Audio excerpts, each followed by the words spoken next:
inna lillahi wa inna ilayhi raji'un lillahi ma axaz wa lillahi ma aata. bu fekkente ne li ñuy dégg loolu moom mooy li am ci yàlla lañ jóge ci moom la ñuy dellu.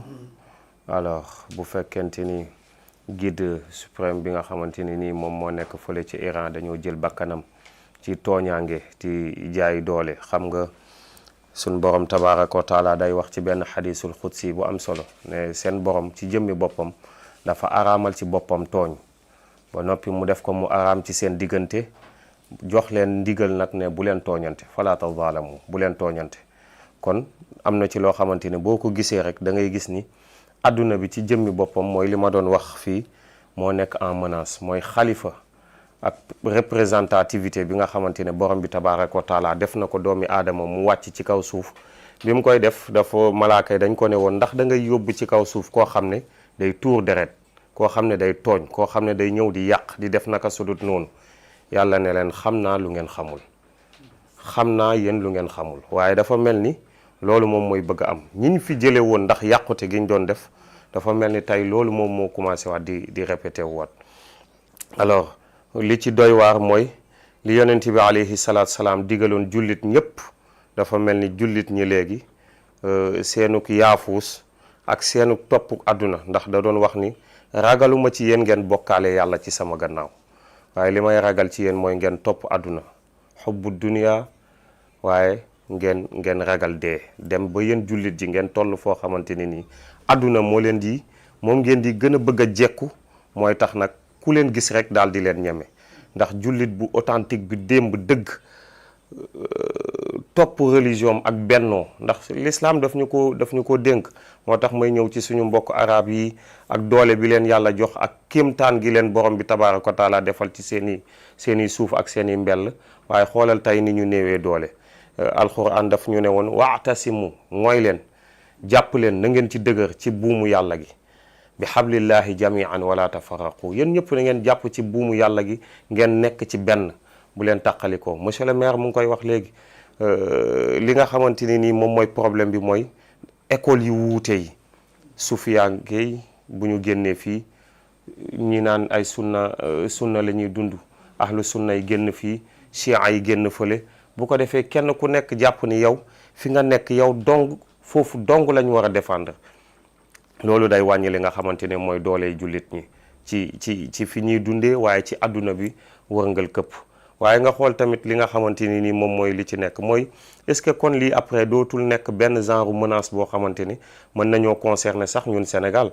parce que ñun am nañ fi benn leader boo xamante ni nii barki Dembo Ndiaye la dem Assemblée nationale ne oui il incarne que accepté na ni moom mooy le guide suprême bi nga xamante ne moom mooy révolution bi nga xam ne moo tàmbali fii tey Sénégal. Burkina di ko aspirer, Mali di ko aspirer, beneen dëkk Niger di ko aspirer, bëgg koo doon.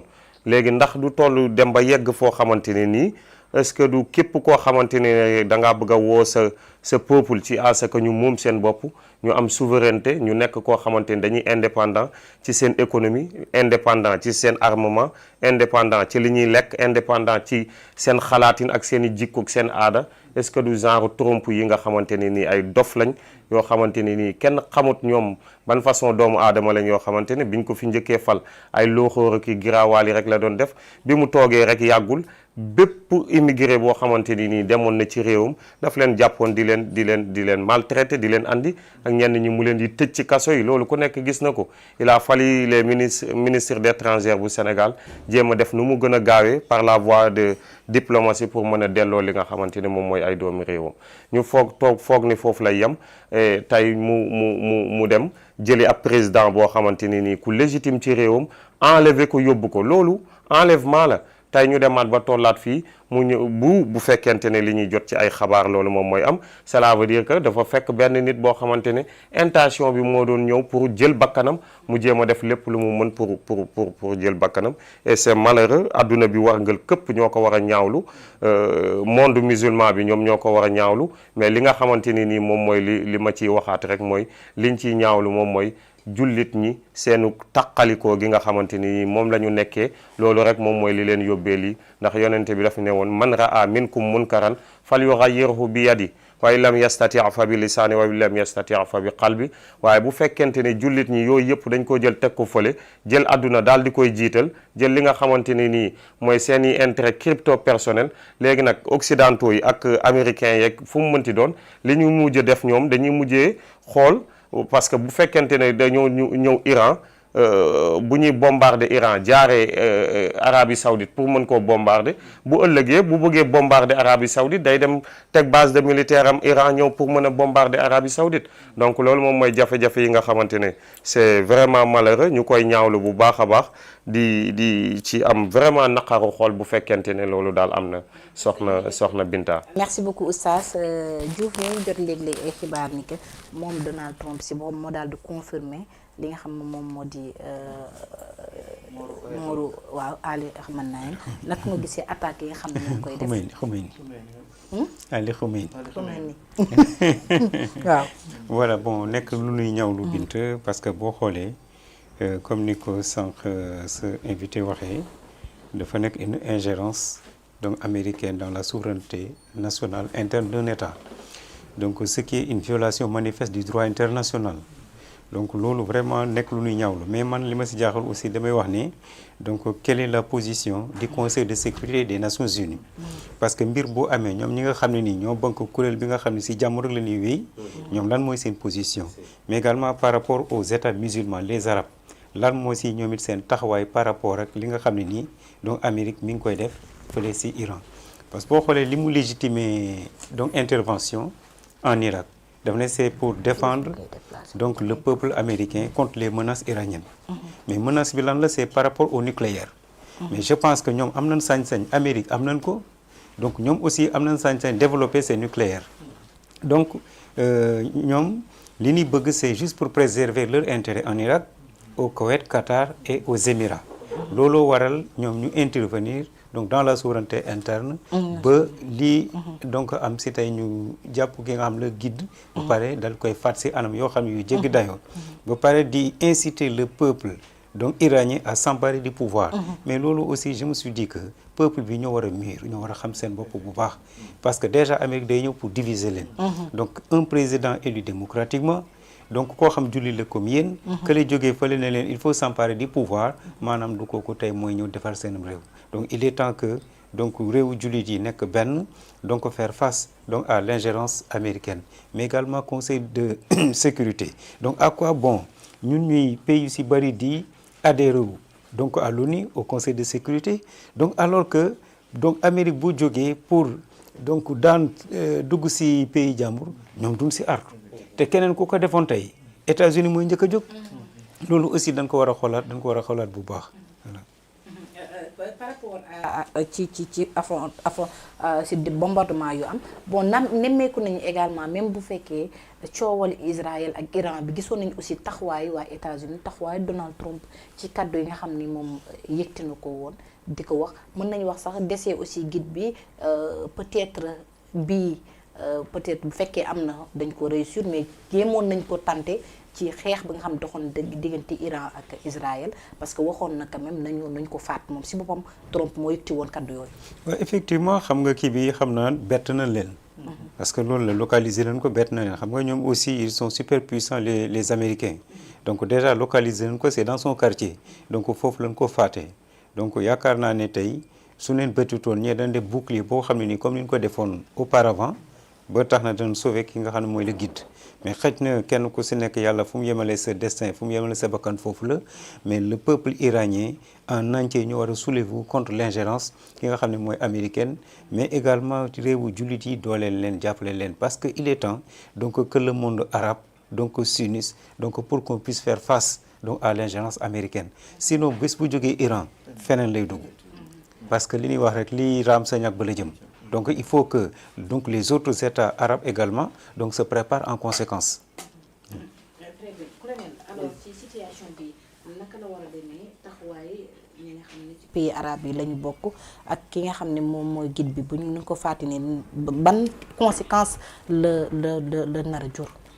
waaw soxna si li kilifa yi wax rek xam nga Israël ak Iran y a presque 1500 kilomètres.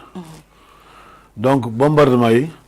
am na réew yu mu surplombé am na réew yoo xam ne bu ñu ko bugguloon wala bu ñu fermoon seen espace aérien mën naa am du même bu amul du gaawee ni donc manque de solidarité bi kilifa yi wax yëpp am na loolu moo yombal. Deuxième mooy Nations Unies presque dafa mel ni amatul. Je pense que on va vers complètement la dislocation nationale. li taxaw ñu créé Nations Unies c'est au sortir de la Deuxième Guerre mondiale.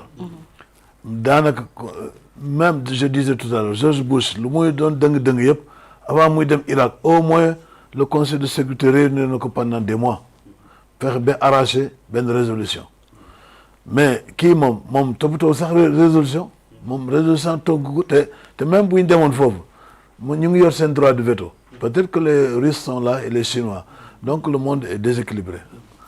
J'avais dit tout à l'heure que kenn nekkul à l'abri. waaw monsieur le maire wax na ko.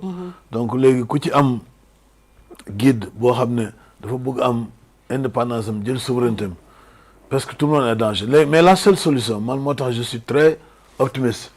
ñi leen mën a aar vous avez cité en Afrique c'est des Lumumba c'est des Sékou Touré c'est des Sankara c'est des Kadhafi.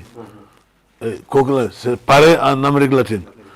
solution bi mooy peuple bi ñoom bu ñu gisee ne peuple baa ngi sa ginnaaw wéeru la fu ñu la laalee peuple bi taxaw danañ xaw a reculer tuuti moo tax gis nga tout à l'heure mu ngi naan na peuple iranien bi jël pouvoir mais loolu moom du moom mooy wax loolu peuple iranien bi gis nga temps yi la ñu ngi naan guerre bi manifestation yi on a tué plus de 2000 plus de 20 000 yooyu yëpp ñoom ñooy jox ñun c'est-à-dire que ñun population ñoo war a nekk suñu bopp solidaire bu ñu gisee ne guide bi baax na rek ci population yi la ñuy dem ci population la ñuy dem fexe ba mu am ay traite parce que kenn koo gis dirigeant boo gis Afrique ñu rey ko entourage am la c'est parce que pénétrer nañ système bi am ñu corrompre affaiblir système bi mais bu ñu àndee je crois que loolu dinañ ci ñëw léegi bu ñu àndee peuple yëpp jubóo bu ñu gisee ne le peuple est derrière dinañ hésiter bien que amuñu maanaam sago ci li ñuy def mais bu ñu gisee ne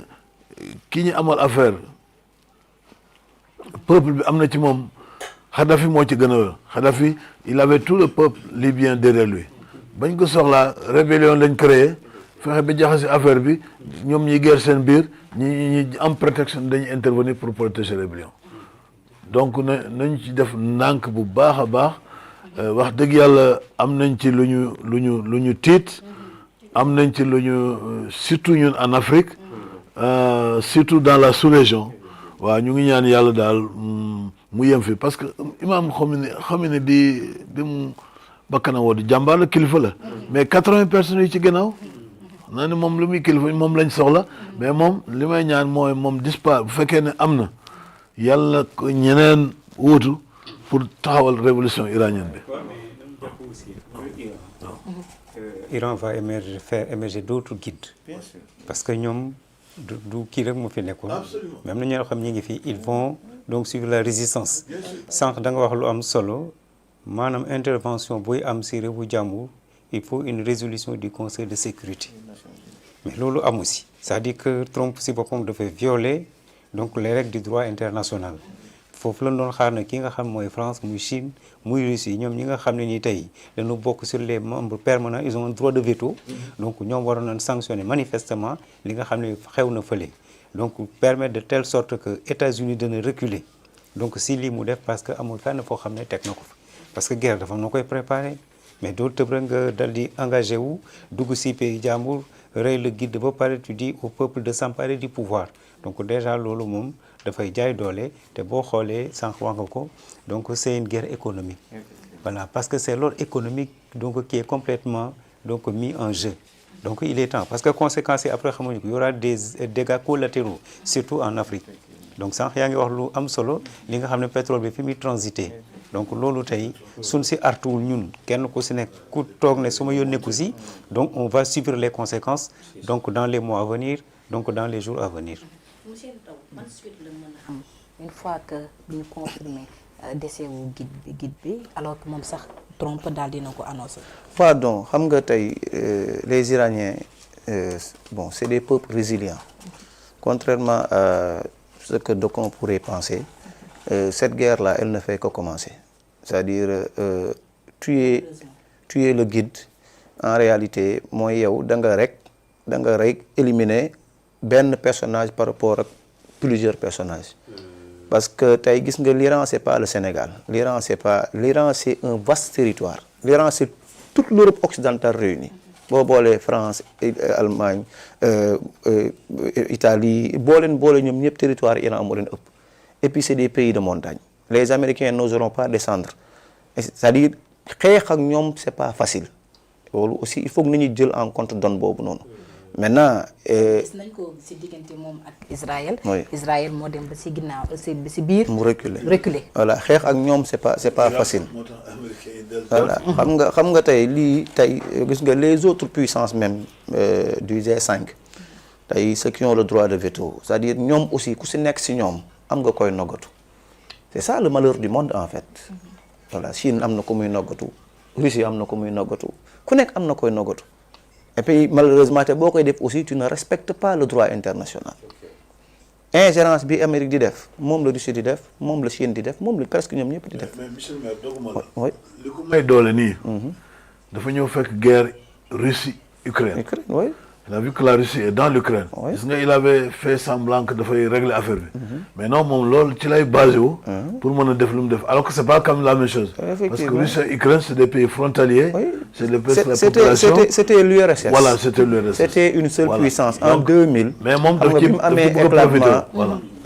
tey gis nga le monde soviétique dafa tas en 2000 tey Russie nekk nii Yougoslavie nekk nii Ukraine nekk nii bu ñu tasee dafa amoon ay clauses sax yu ñu signé woon man xam nga quand un pays est indépendant dafa am souveraineté. Ce pays là a le droit dem bokki OTAN.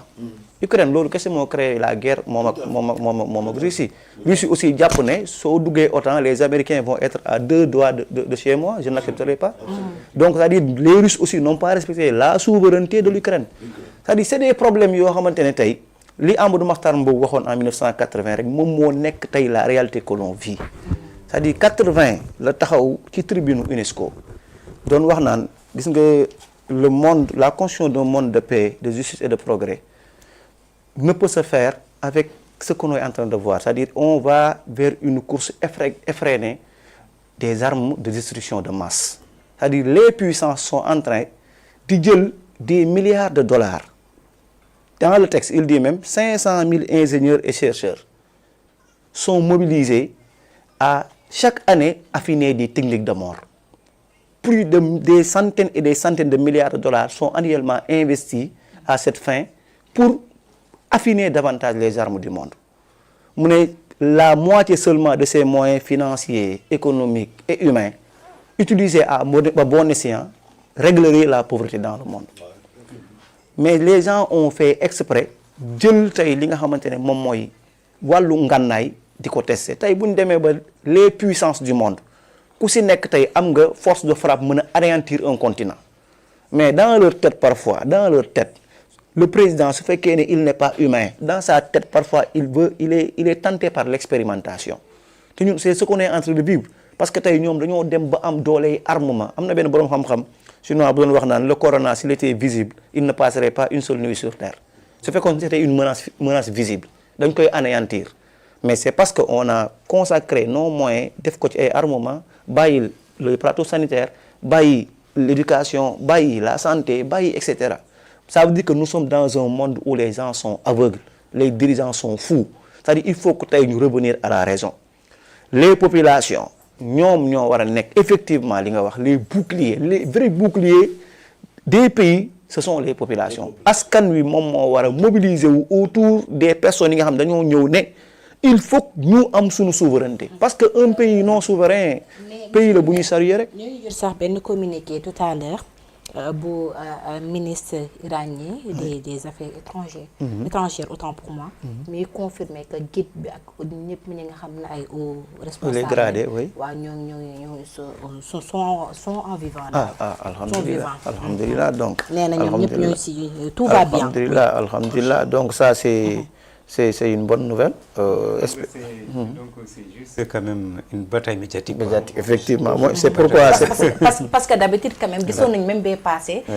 Guerre bu doxoon diggante Israël ak Iran gisoon nañu guerre de xam nga li garaaw sax ci affaire mooy xam nga tey man d'information je doute fort que par exemple que iraniens yi mën a exposer à ce point le guide ba mu vulnérable noonu xam nga tey gis nga boo jëlee toutes les puissances du monde les présidents généralement ont des sosies te même su fekkee ne am na ku dóor nañ ko par exemple anéantir nañ ko les Iraniens ne vont pas accepter cela mën nañu par exemple présenter un autre xamee ni boo xamante ne da nga koy gis mu mel ne moom parce que Trump y a des Trump en Amérique il y avait des Obama en Amérique il y a des Poutine en Russie il faut que les gens comprennent ça tey ñoom du ñu nangu benn yoon tey ñu ne diw génn na àdduna kenn nag xamul mais ñun on espère parce que ñun dañoo am parti pris parce que dañoo xam ne guerre bii nii dafa am kuy tooñ te kiy tooñ tuddul kenn tuddul Sénégal tuddul Amérique la tudd et à sa tête le président Donald Trump je pense que ne population yi daal ñoom ñoo war a xam ne au-delà de tout même si on est puissant dañoo war a nekk ay humanistes voilà Diouf ils sont tous vivants par rapport ci communiqué ba nga xam ne fësal nañ ko donc xel mën na dal par rapport ci li nga xam ne moo di information bu ñu joxee comme nu ko monsieur le maire waxee des fois dañuy def guerre des informations pour mën a déstabiliser ñi nga xam ne ñoom ñoo di waa Israël wala beneen boor bi sant yàlla te loolu la ñuy ñaan fekkee information bi confirmé na mais toujours li may wax dañuy ñaan yàlla mu nekk toujours du côté iranien ñu maintenir la résistance fexe ba nga xam ni ils vont donc pousser donc l'ennemi hors d'état de nuire parce que Amérique lii ñu koy bàyyi muy def donc nekk na lu jéggi dayo c'est pourquoi moi je dis il est temps vraiment que tout le monde arabe donc se rallie derrière Iran pour qu'on donc ñu jéem a jàmmarloog kii nga xam ne il joue le gendarme du monde te amul fenn fu mu ko teg parce que li muy def respecte au droit international fu ko neex lay kii lay dugg lu ko neex lay def di wax ne day défendre le peuple américain il est temps également que ñun aussi réew arabe yi donc défendre les musulmans c'est tout à fait normal loolu dafa jot. S'il joue le gendarme du monde, il le joue très mal parce que le gendarme c'est pour protéger les populations, c'est pas pour faire mal. C'est le gendarme qui parle. Oustaz information yi ñu jot ci communiqué bi ils sont tous vivants. information yi li ñu doon wax ci guide bi dafa daal di décédé c'est faux. Bon en tout cas lu mat a taxaw seetlu la doy na waar waaye information yi ñu mujjee jot yàlla nay dëgg rek ba nga xam ne parce que ñun moom suñu xol waa Iran la àndal teg ko ci ni bu dul dara ñooy bokk di wax baatu seede yi mën nañoo bokk nag ci bañ a bokk gis-gis ci yenn tomb yi ci l'islam ndax ñoom am na nenn noo xamante ne moom la ñu gisee woon xam nga problème bi c'est profond voilà ci côté jullit ñi dafa am ci ñoom sites yi ñoo xamante ne ñoom nii lañ gisee ni saabatul kiram am na ci ñoo xam ne ñoom dafa am lu ñu leen di taxé ak yu mel noonu donc yooyu yëpp rek ci côté ngëm-ngëm bi waaye ànd ak loolu jullit ñi bu fekkente ne yéen a bokk benn xibla bu ngeen di jublu bokk benn téere bu ngeen di jàng bokk baatu seede yi ngeen di wax am na loo xamante ne nii bu ab saay-saay jógee ci àll ba bëgg leen a ñëw néewal doole yéen ñëpp war ngeen a boolewu autour de l'essentiel moo tax lii moom man jàngat bi ma ci gën a am appui bàyyi xel bi nga xamante ne maa ngi ko ciy gën a bàyyi xel mooy tey suñu leader bi nga xamante ne tey mu ngi Sénégal nga xam ne kenn la ci koo xamante ne war nañoo mën a compter ci moom pour que Afrique war a mën a booloo mën a bennoo mën a dem ci souveraineté am donc te Afrique boo koy wax tam xam nga ni Afrique cette fois-ci tuuram jot na parce que lépp lu jëm ci ay ressources am ay mbellam ak yu mel noonu yeneen réew yi avancé woon yëpp tey Afrique mu ngi fa toll rawatina Sénégal Ousmane Sonko tey mu ngi woote guddi ak bëccëg suba ak ngoon di wax li nga xam ne mooy suñu souveraineté dëkk yegg tey ci criminalisation wala sax teg ay daan yu diis a diis ñi nga xamante ne ñooy borom ñaari tur yi alors yaa ngi gis médias occidentaux yi ñoom it ñu ngi ciy wax guddi ak bëccëg suba ak ngoon di wax ni Sénégal ak ci crise bi mu toll donc bu fekkente ne lii jàll na lii ñëpp ñoo war a xeex ba ba du war a mën a jàll ndax bu jàllee dafay mel ni kon dëkk bi nga xamante ni ni moom moo la nootoon wala moom moo nekkoon ci sa kaw day am droit rek saa bu ko neexee ñëw wàcc jël si la wala mën a faat sa bakkan wala yu mel noonu donc liñ ci dégg rek mooy que ñoom li ñuy woowee droit dañ koo yamale ci seen bopp waaye bu fekkee seen diggante keneen la li ñu gëm ak li nga xamante ni moom moo nekk ci ñoom dañuy ñëw jalgati lépp xotti worma lépp daal di def li ñu bëgg a def après bu ñu paree dem toogi seen kër te man damay laaj sax je parle sous contrôle de monsieur le maire wala juriste ak notre doyen bu fekkente ni est-ce que Amérique ba woon nga xamante ni moom la ñu daan jaay ci ni doole bi fi nekkoon mu ngi fi ba léegi ba lu ko neex daal ñëw def ko ci àdduna bi te dara du ci xew est-ce que loolu mu ngi am ba léegi ndax Iran aussi gis nañ bi Amérique génnee li nga xamante ni moom la jàpp ni waroon na cee mën a kii bon ñoom it seen i force de défense et de sécurité détecté nañ ko ba jël photo yeeg image yeeg yooyu wan Amérique ne ko ne nag bépp acte boo teg ñun ñu ngi de tout près pour mën a xam li ngeen di def lan la donc je pense que il est temps ak dëkk yi nga xamante ni ñoom ñoo allié wu ak ñoom ñu nekk ci seen wet jàppale leen ba nga xam ne cette fois-ci Amérique war na mën a comprendre que ni du moom rek moom mooy saa bu ko neexee def lu ko neex te dara du ci